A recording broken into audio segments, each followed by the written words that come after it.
Na mô tassa bhagavato arahato samma sambuddhassa. Na mô tassa bhagavato arahato samma sambuddhassa. Na mô tassa bhagavato arahato samma sambuddhassa. Buddhang dhammang sanghang namasami.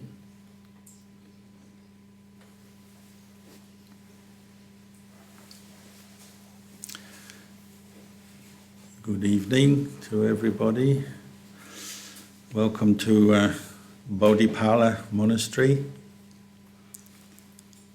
This weekend we're celebrating 2 years of Bodhipala Monastery, the second anniversary. So Bodhipala Monastery is a new monastery. Sometimes people ask what the word Bodhipala means. Bodhi refers to the enlightened knowledge or the awakened knowledge of the Buddha, of an enlightened mind, an awakened mind.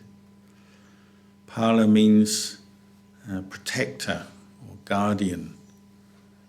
So this is a place where we guard over or protect the awakened knowledge of the Buddha. And how do we do that? Well, we protect it through the practice,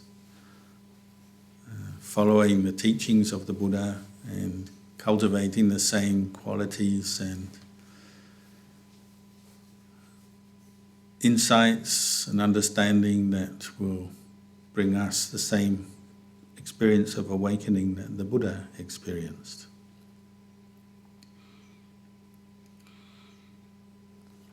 By coincidence, it's also the 10th anniversary of the passing away of one of our teachers, Ajahn Mahabua. If you can see, his picture is up here on the shrine, over here in the corner. He was a monk who lived more or less the same generation as our teacher, Lumpur Cha, another monk from the forest tradition of northeast Thailand. And he was a monk who, like Ajahn Chah, we believe to be somebody who was awakened to the truth, had experienced insight into Nibbana, the end of suffering. So even though it's sad to think of the passing away of a teacher, it's also remembering his life brings up gratitude, sense of good fortune having met and practiced with such a teacher, Ajahn Mahabua, similarly to Lumpur Cha. When I first came to Australia, he was one of the teachers I went to visit to pay respects before leaving Thailand. And I told him I'd be coming to live in Melbourne, where I live normally. And he, because he knew me, over many years I'd visited with him and trained with him. So he said, wherever the students of Ajahn Chah go in the world, if they practice what Ajahn Chah taught, then they will bring progress and blessings and happiness to that place. So we took those words with us when we left Thailand to go and begin Buddha Bodhipala Monastery near Melbourne. And I think we can use the same teaching here in Bodhipala, a new monastery in South Australia. If everybody here follows the teachings and practices that Lumpur Cha left us, then it will bring good things to us all. It'll lead to our progress, and the practice will flourish here. So these occasions, we are remembering the birth of Bodhipala Monastery 2 years ago, and then also remembering the passing away of Lumpur Mahabua. There's a very Buddhist reflection. Birth and death, arising and cessation, they're part of the same thing. They're two ends, two aspects of the same thing. The nature of our existence as human beings is transient, subject to change, impermanent. Every day we experience the arising and passing away of different moods and mental phenomena, mental experiences. Every day we're experiencing the changes in our body. Our body is constantly changing with the aging process and just the normal natural processes we have as human beings. We wake up in the morning, we eat food, we digest the food, we drink, we move around, we get tired, we expend energy, we rest, then we expend more energy, and so on. Our body is constantly changing and aging, and our mental activity is constantly changing. We have different thoughts and moods and memories coming into our mind, passing through our mind, passing out again. So birth and death come together. A few years ago, Bodhipala Monastery didn't exist. This was a sheep farm. The place was here, but the concept, the idea of Bodhipala Monastery wasn't here yet. And then a few years ago, because of the growing interest in the Buddhist teachings and the faith of Buddhists, the property was purchased and turned into Bodhipala Monastery. Same land, same buildings, but now called a monastery. Hopefully that's something that everybody can rejoice in, feel happy about. Another Buddhist monastery has started in the world.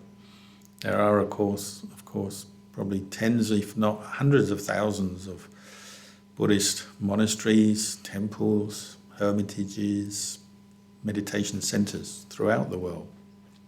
The number is growing daily.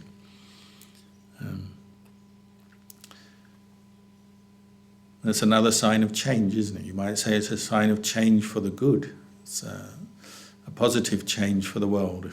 If a piece of land that had sheep on it has changed into a place where people come to practice the Dhamma following the Buddha, that's an amazing change. It's a great opportunity for many good things to arise in this particular place. So to start a monastery and support a monastery and live in a monastery or visit a monastery, this is a great blessing. And it's a particular blessing because the monastery is a place that's here for the long haul. Normally speaking, you don't buy and sell monasteries. That's different from a house. We all talk about property prices and house prices in the world. But you don't talk about monastery prices because you don't buy and sell them.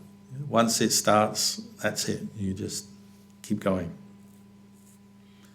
And so the hope is that this monastery will continue to flourish well beyond our lifetimes into the future, just as there have been many monasteries in the past started and are still going today.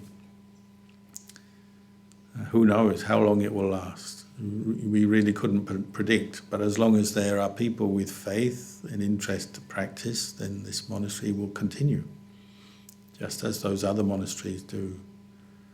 And so it's not only a good place for us, it will be a good place for our children or future people, generations of people interested either in ordination as monks, nuns, or as lay practitioners. It has that potential. So a monastery is a very special place. The physical surroundings are still the same.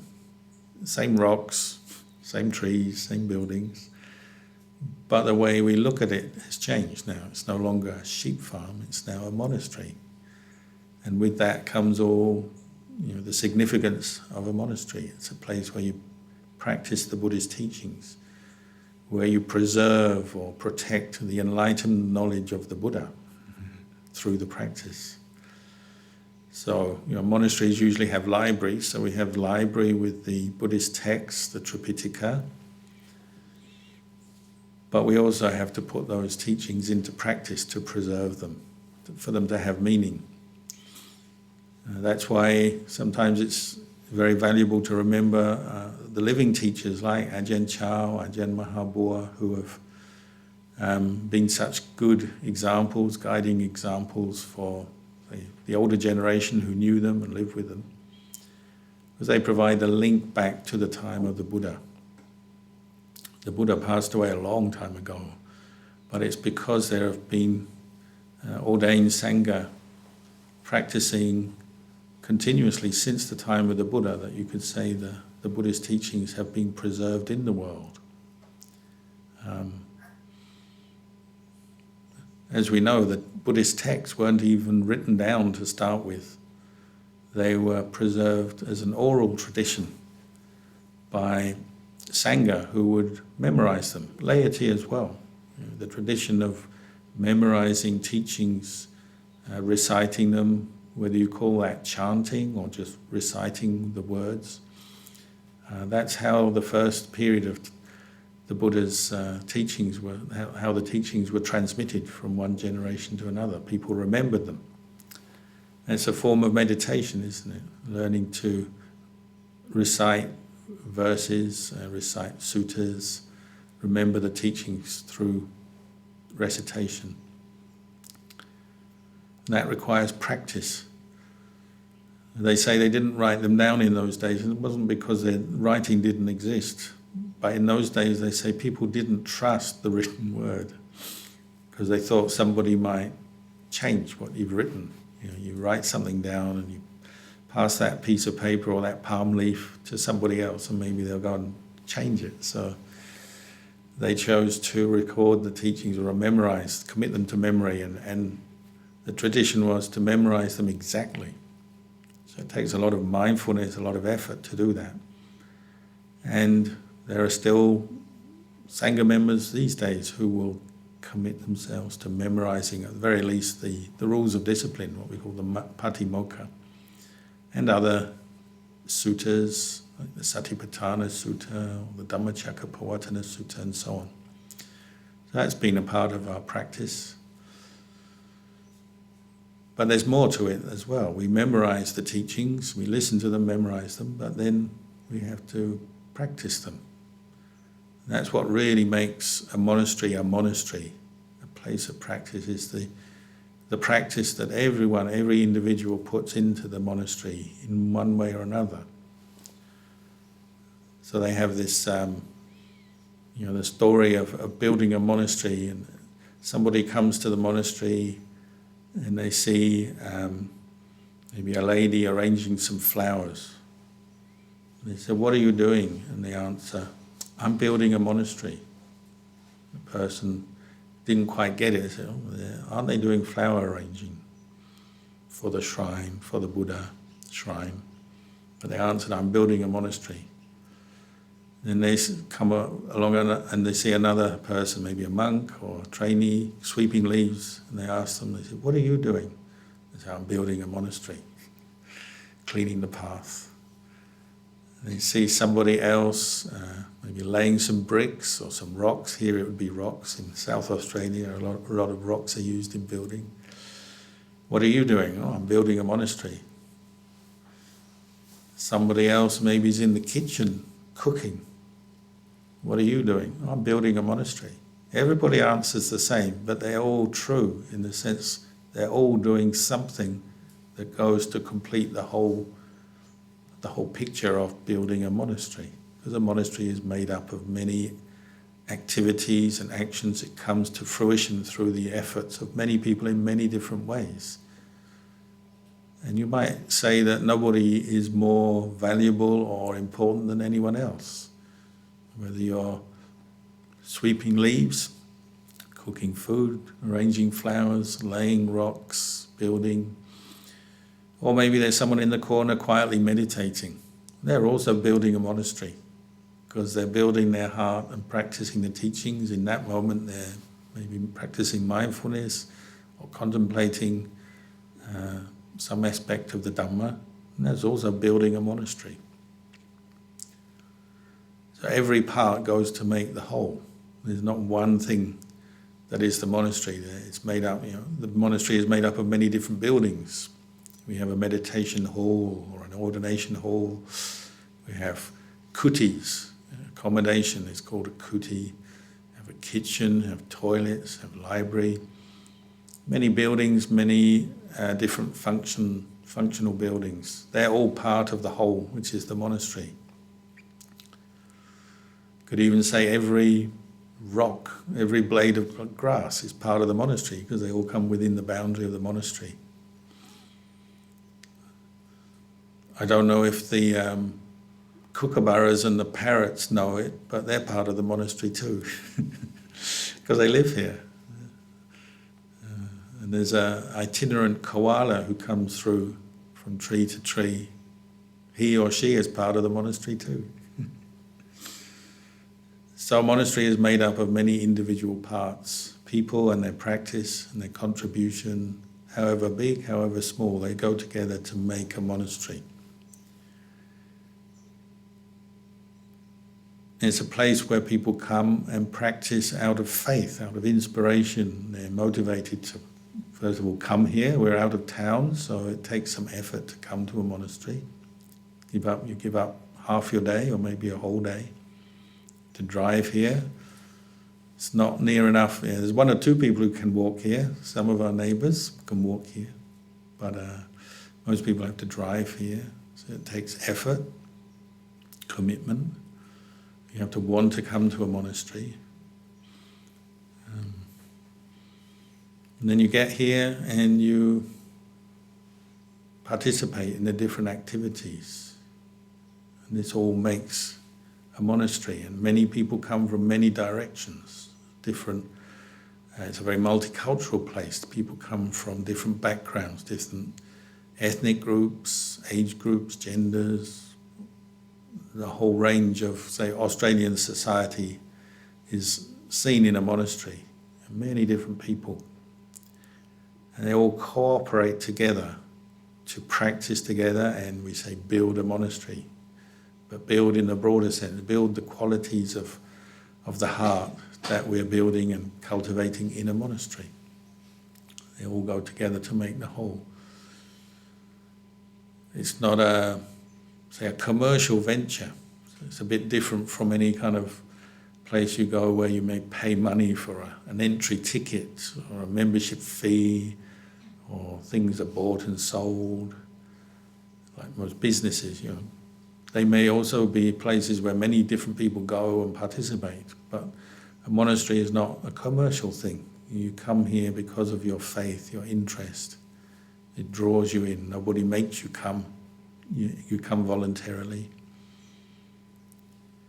So that means that the atmosphere and the kind of perceptions people have around a monastery are quite unique in the world, because it's like that. It's a place that is built on faith and a common interest, say, in understanding the Buddhist teachings more, and from that understanding ourselves more. So that's what the Buddhist teachings are pointing to. It's giving us ways and means for us to understand ourselves as human beings and to free ourselves from stress, suffering, the unhappinesses that can overtake us in life. It's a place where we're learning to understand ourselves better so we can free ourselves from that. So a unique place and a very special place in the world, because it's a place where people from different backgrounds, different places come together and can cooperate and work together and practice together. Just now we were all meditating together, sitting quietly. If you think about it, that's quite an amazing thing in the world. A group of people come together and just sit quietly for a period of time. Nobody made us do that. We wanted to do that out of our faith, our interest. There's a sense in a monastery, another thing is a sense of trust, isn't it? You come to a monastery, you trust in the good behavior, the good intention of the other people who live here, the Sangha, the people who visit. And that sense of trust brings up a good feeling, doesn't it? You come to a monastery, you're not on edge, you're not suspicious or worried about the people around you, you trust in their practice. So that's another important factor that brings us a sense of peace, well-being when we're in a monastery. As we know, you come to a monastery, maybe you put your bag down, normally speaking, not always, but normally speaking, you don't have to worry that someone will pinch your things. You don't have to worry that someone will come along and abuse you or insult you or something. That doesn't normally happen in a monastery.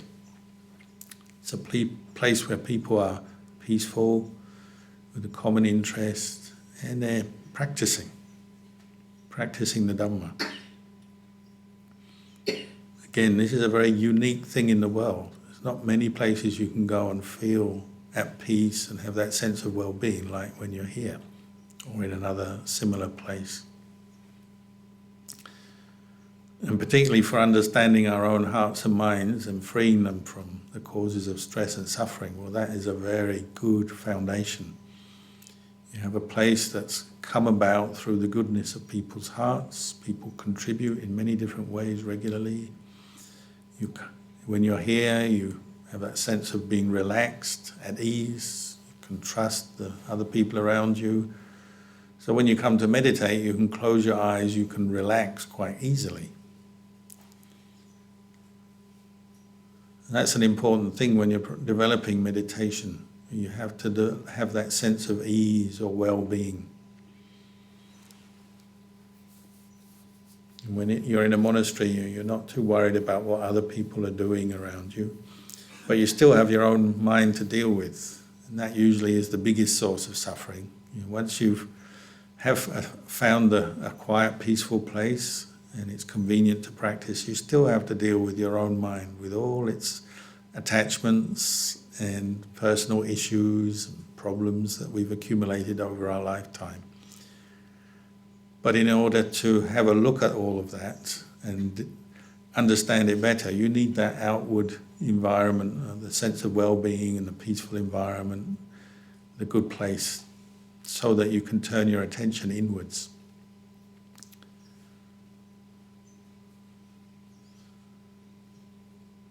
So ultimately, another vital part of a monastery is a place where you can practice mindfulness, learning to pay attention to your body, mind, being more aware of yourself from moment to moment. It's a place that is conducive, supportive of that. Most people will agree, and when you're trying to practice mindfulness and meditation and develop the skill in investigating Dhamma, contemplating the Dhamma, when you do that at home, it's quite challenging. Maybe if you live on your own, it's a bit easier, but even then, sometimes we easily get distracted.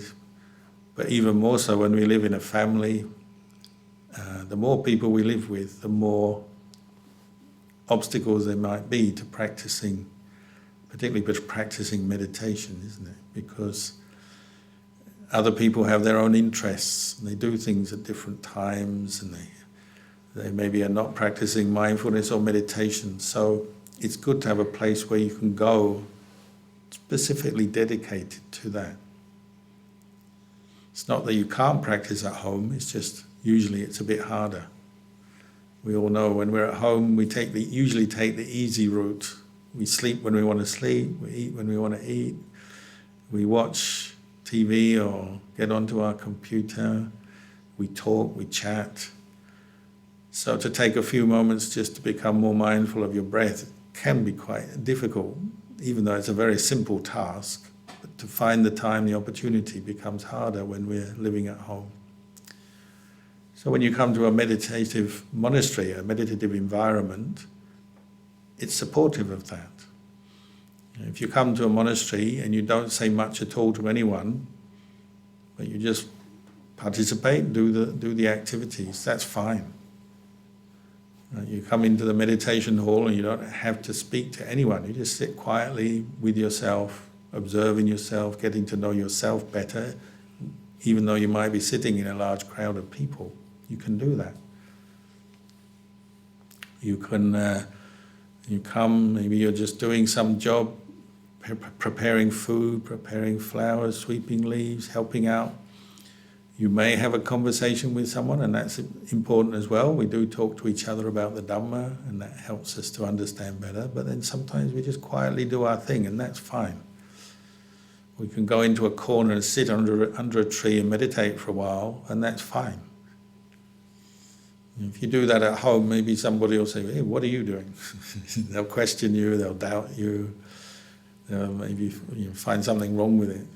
But in a monastery, you can do all these things quite comfortably, quite happily. So it's a place where you can really cultivate the path.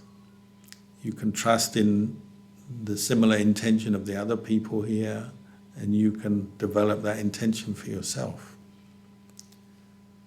And you can keep doing that over and over again, because a monastery, it's a place for practice, and that function doesn't change. Maybe sometimes a monastery is busier than others. If there's an event, more people come, it's a bit busier. Other times it's very quiet. But the basic purpose of a monastery never changes. It's a place to practice the Dhamma. It's a place for practicing generosity, kindness, learning to live mindfully in a virtuous way, where we're more mindful of our speech, our actions, not to harm ourselves or others, and where we can really develop a deeper sense of mindfulness and introspection, turning our attention to observe our own body and mind more closely so we can see some of the truths that the Buddha was pointing to. We can do all that in a monastery over and over again, so it's a chance, you have the chance to improve your practice very well in a monastery. It's not always easy, because of our mind. You come to a monastery, sometimes we'll have our own moods we bring with us. So sometimes people come and they think it will be a good day or a good time they're going to spend in the monastery, but then the mind is too restless. And that's not the fault of the monastery, that's just their own restlessness, the karma they've accumulated. Maybe they have some unfinished business. So many meditators, they come to sit meditation and they have all these wishes to find peace and states of calm, but they spend all their time thinking about that job that they've got to do. That work, the unfinished piece of work, the unfinished conversation they've got to have with that person, that place they've still got to visit. Some people are sitting there going through their shopping list for the week. Shopping list of things to get, places to go, tasks to do. That's what our mind does. It accumulates many memories and desires based on those memories and much information, and often we're not managing that very well. So when you come to meditate, it all starts spilling out into our consciousness. So sometimes people, they come in with that good intention to meditate, but very quickly the restlessness of the mind takes them away. Can't sit still. I think most of us will have experienced that. Maybe you can only meditate for a few minutes and then, well, that's enough. Have to leave. So sometimes people physically leave the monastery, although not that often, but sometimes they get up, they can't sit still. This is why we have to practice mindfulness. It's a quality of mind, this ability to pay attention to the present moment is such a central part of monastic practice and just training the mind in general. Because our mindfulness is not yet very strong. So a monastery is a very good place where we can practice mindfulness. We can do sitting and walking meditation and just mindful behavior as we go about our business. It's something we need to improve. And the practice of sitting and walking meditation helps with that. Earlier I was talking about Ajahn Mahabua, one of our meditation teachers who passed away 10 years ago. Sometimes when I'd go with him to visit a monastery, he'd go around Thailand to visit monasteries in the last part of his life. And he'd arrive and he'd see a kuti, a hut where a meditator would stay. And he'd say, that's the place to practice meditation. Or he'd see a walking path. He'd say, that's the place to practice meditation. That's where a monk does his work. So he'd give that reflection. Your meditation is a form of work. But you're working with yourself, not for any payment or any sort of worldly reward, but you're working to understand and be more aware of yourself. Because this quality of mindfulness and then clear comprehension, clear understanding, the more we bring it up, the more we can see ourselves, know ourselves.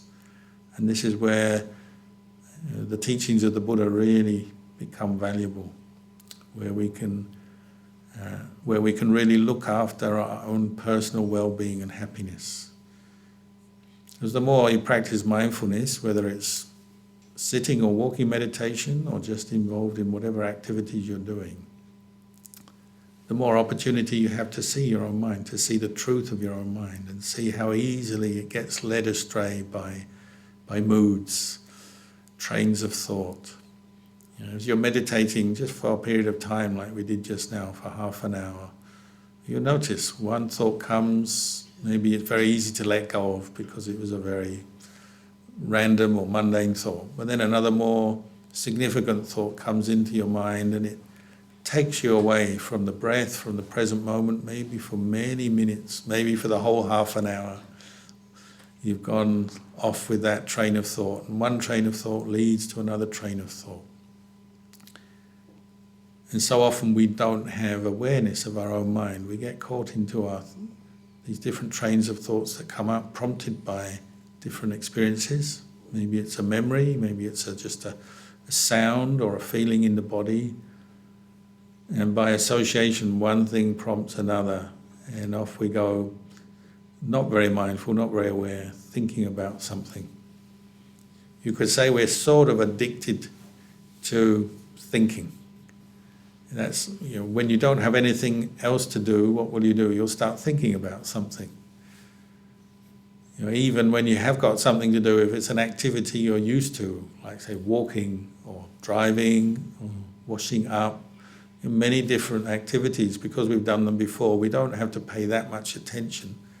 The mind would easily just drift away into a thought, and the mind could be miles away thinking about something else, whereas the body is involved in driving a car, walking along, eating one's food, having a bath, but the mind is not there, it's gone. So one of the experiences you notice in meditation is how we have all these little moments of birth and death, or changing mind states, changing moods going on. And if we're not aware, that's going on all the time. And if we're not aware, we don't see it, we don't know it. And that's often how suffering takes over the mind, isn't it? You have one maybe slightly unpleasant experience, maybe a bit of pain in your body, or you remember something that you weren't happy about that happened, unpleasant memory, and it stimulates a train of thought. And then we link ideas together, memories together, so one thought leads to another, leads to another, leads to another, and off we're gone. And before we come back to the breath, we may have gone a long way and thought about many different things. And as you're meditating, you'll notice this. You'll see, sometimes the thoughts are sort of relevant.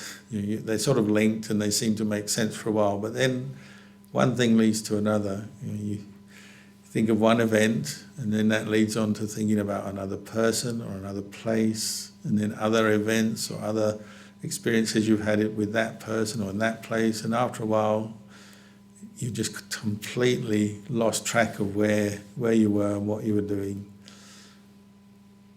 Sooner or later, though, you may come back and re-establish mindfulness with the breath, and you realise, where was I? What happened then? And that is going on all the way through our day. If we start practicing more awareness, and particularly in a quiet place like a monastery, you'll see this happening all the time, how the mind gets carried away with its thoughts, and quite often get stuck into moods. Habitual ways of thinking keep coming up. They become like patterns or habit patterns of the mind.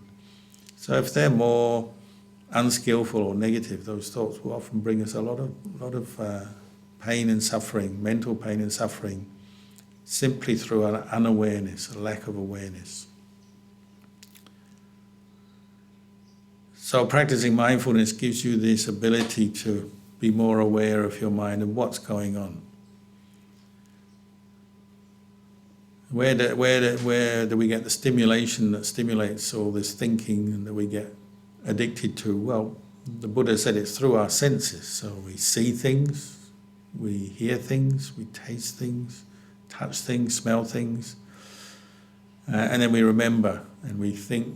The mind itself just brings up memories and thoughts and ideas. So these are like what we call the six sense doors. And it's just like a habitual process, always going on day after day. We're having sense stimulation. We see and hear things, or we have memories and ideas pop into the mind, and they stimulate trains of thought. And these are, when it's a more pleasant object, it puts us in a good mood, say. They're more attractive. We have the kind of thoughts that come up are more pleasant, more... we delight in the pleasantness of that thought and that memory or that sense stimulation, or they're unpleasant and it leads to a negative state of mind, a negative train of thought. And that's going on all the time, whether we realize it or not.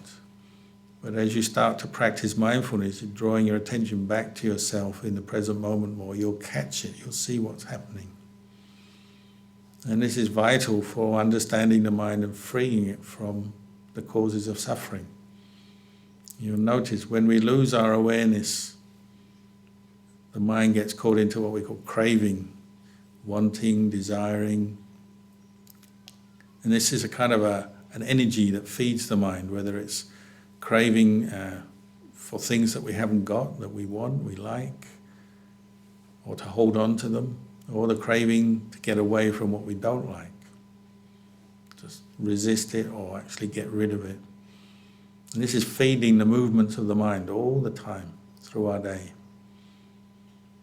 As you practice mindfulness, you see this going on, and at first it can be quite overwhelming and you feel quite defeated. You think, "Wow, this is difficult. How am I ever going to get more control of my mind?" But the way it works is you keep practicing and you start to see these habits of mind more clearly, coming up more often. And this is where wisdom, understanding arises. One thing you can't help but notice is how your thoughts and moods are impermanent. They're changing all the time, depending on the stimulation and then how your mind reacts. You're seeing change. So we have moods of happiness, moods of sadness, moods of anger, moods of boredom, moods of excitement, changing over and over again. In the course of one meditation, you can be very elated and then very defeated within a few minutes. The space of a few minutes, your mind can go up, go down. The state of mind can change very quickly and quite dramatically sometimes. Or we can move from being fully awake and alert and then falling asleep. In 1 minute you're awake and seem to be fully aware of what you're doing. A few minutes later you've lost your mindfulness and you're just falling asleep. But as you keep practicing over and over again, you're noticing this and you're learning. You can learn from these experiences. You can learn to see the changing nature of the mind, how different stimulation from the senses or the memories that come up, how they trigger different moods, different trains of thought. And particularly how the mind can go in the way of skillful thinking, what we call skillful or kusala thinking, or in the way of unskillful thinking. And skillful thinking tends to bring the mind some understanding and a feeling of steadiness, even a sense of calm and peace. Unskillful thinking tends to continue the agitation. Unskillful thinking is rooted in greed or attachment, anger, delusion, doesn't make the mind peaceful. It tends to build up more and more of a state of stress, agitation, discontent. So as you're practicing mindfulness, you're seeing these movements of the mind. You're seeing the value of wholesome, skillful thinking, and the harm, the disadvantage of falling into unskillful thinking.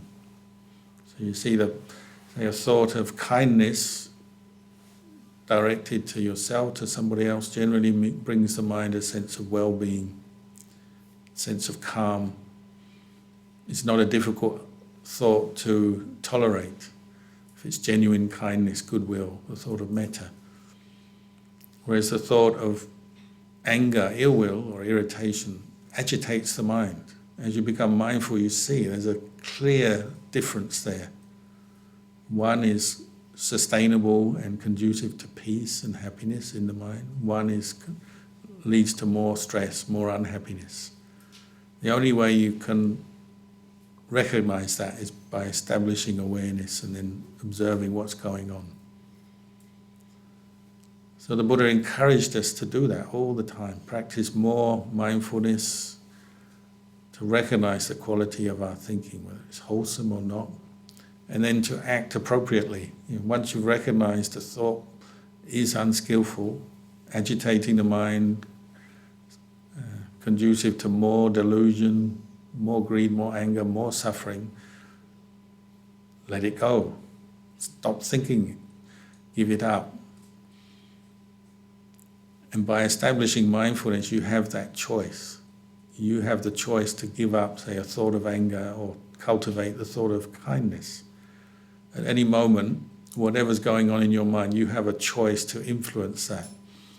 We're not just like victims of our own karma, and whatever mood comes up, that's it. It has to be that way. Of course, our reactions, our moods, our emotions are triggered by many things all the time. But the more we practice mindfulness and investigate, the more we have a chance to choose what we promote in our thinking and our mind, what states of mind we hold on to, what we give up, what we let go. We have some choice there. We can be in charge of that. So the more one practices mindfulness, one has that sense of having more self-control, and that gives one more confidence. And that's a certain kind of happiness, where even though you may have accumulated all kinds of negative habits through your life, and it comes up as you start practicing meditation, you can see when you're mindful, you have a choice whether to go with it or to just give it up, ignore it, let it go. Just as we do anyway on the outside, every day in our lives we're making choices. How we spend our time, what activities we're involved with. Sometimes we don't have much choice. Sometimes you have to do things you don't really want to, but you have to do. So occasionally there are things, but a lot of the time we have choices. Where we go, what we do, how we spend our time. Mentally we have that similar ability. We can choose what we think. It's one way the Buddha described himself. This awakened knowledge, the awakened knowledge of the Buddha. The Buddha said, I can choose what to think. I don't have to think a negative or stressful thought. I have that much control, because he's changed his mind. He's developed it to the point where he knows his own mind. And if he sees a thought is skillful, unproductive or harmful, stressful, he abandons it, lets it go. And that's the product of practicing the Dhamma, practicing dana, sila, bhavana, practicing mindfulness and learning to contemplate his own experience and not let his moods and his worries and anxiety just overwhelm his mind all the time, but to actually just see who is responsible for that worry, anxiety, or different kinds of stress. We are, through letting our mind just go its own way, uncontrolled, unmanaged, unaware.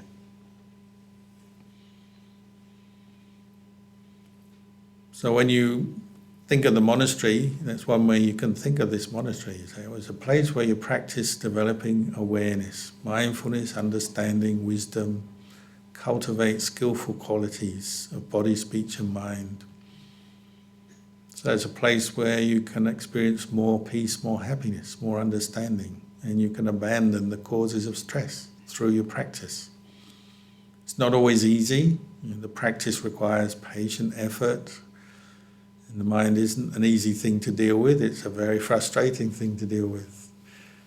We all know what it's like when you try to be mindful and your mind is just rushing with a train of thought, or a particular mood has taken you over. But it can be done, and the monastery is a place for that. We know what it's like doing physical training for sport, for exercise, good health. Monastery is a place for doing that mental training.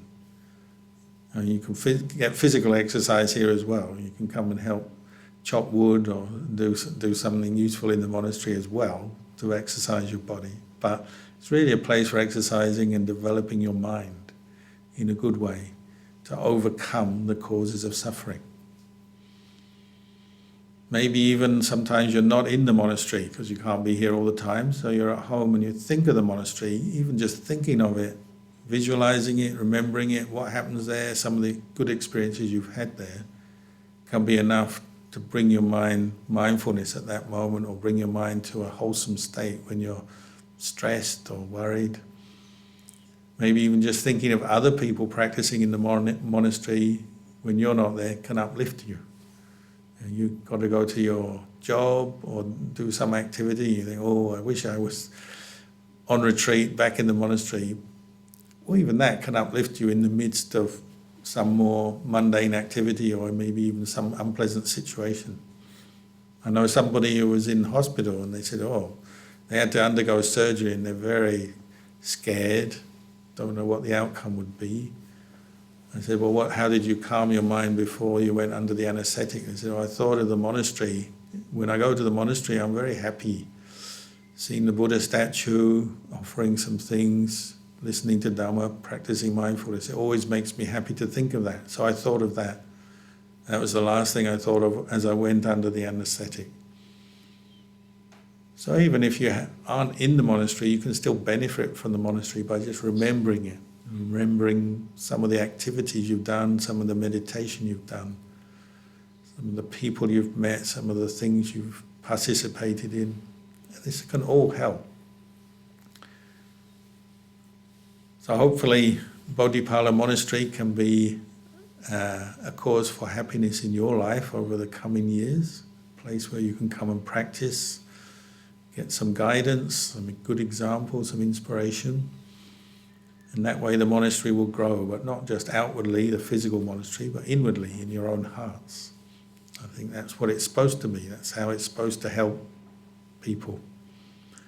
So maybe for tonight I've said enough. I'll just leave you with these words and wish you all well, and wish the monastery happy birthday, and may Bodhipala Monastery have many more years of successful practice, and may many more monastics and lay people come here and flourish in the Dhamma. Antamayang vatakatha sadhu karang tadamase sadhu sadhu